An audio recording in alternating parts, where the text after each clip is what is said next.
Pernah kebayang nggak ada kota modern di Indonesia yang akta kelahirannya itu dari abad ke-10? Kayak mustahil kan? Tapi ternyata ada.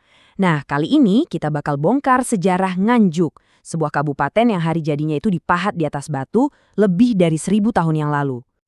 Oke, jadi kalau kita dengar kata Nganjuk, apa sih yang kebayang? Mungkin kota yang tenang, agraris gitu ya di Jawa Timur. Tapi coba deh, lupain dulu gambaran itu sebentar. Soalnya sejarah resmi kota ini tuh jauh lebih tua dan jujur aja lebih dramatis dari yang kita kira.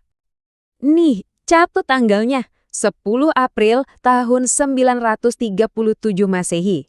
Ini tanggal lahir resminya Kabupaten Nganjuk. Ya bener, kamu nggak salah dengar. Lebih dari 1.000 tahun yang lalu.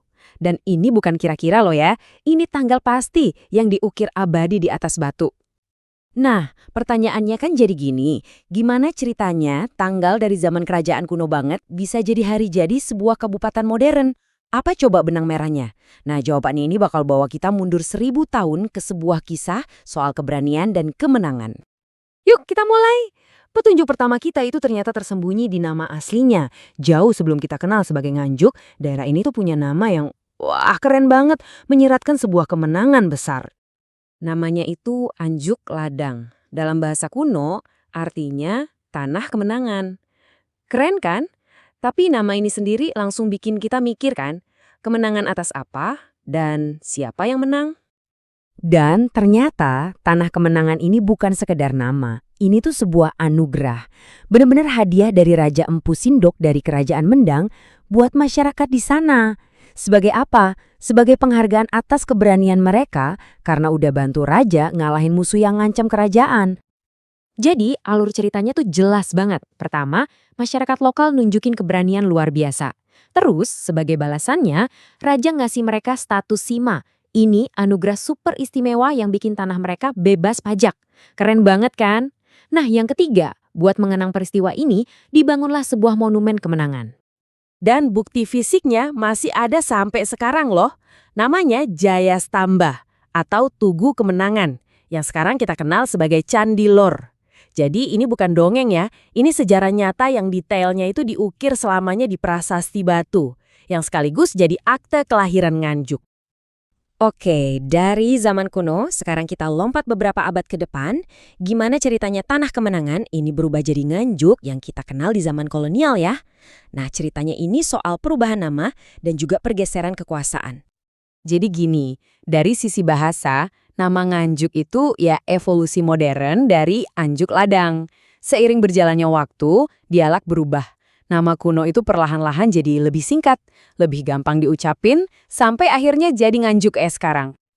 Terus kalau dari sisi administrasinya, cikal bakal Nganjuk modern itu akarnya dari Kabupaten Berbek.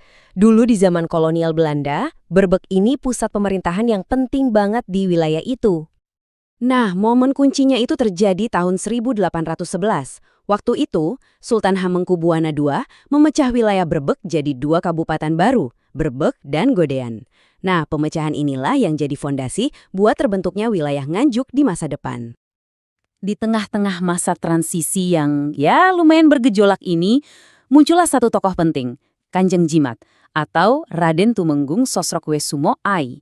Beliau inilah yang memimpin wilayah ini dan perannya itu krusial banget dalam menghadapi perubahan besar di era kolonial. Oke, dari Tanah Kemenangan kita sekarang sampai di masa kini.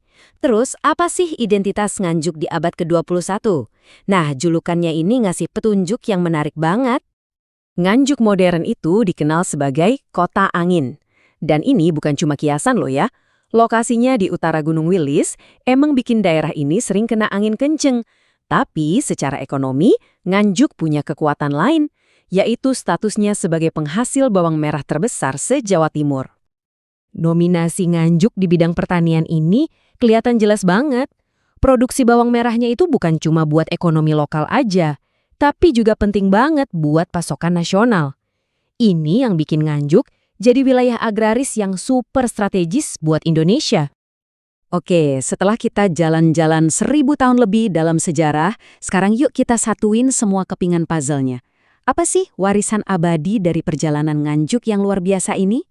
Jadi semuanya itu nyambung, mulai dari Anjuk Ladang, si Tanah Kemenangan yang buktinya ada di prasasti kuno, terus transformasinya dari Kabupaten Berbek di zaman kolonial, sampai sekarang jadi kota angin dan lumbung bawang merah nasional.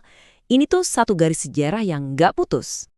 Dan inilah intinya, hari jadi yang dirayain masyarakat Nganjuk tiap tahun, itu bukan tanggal yang dikarang-karang, itu tanggal yang benar-benar pasti, yang dipahat di atas batu lebih dari 1000 tahun yang lalu.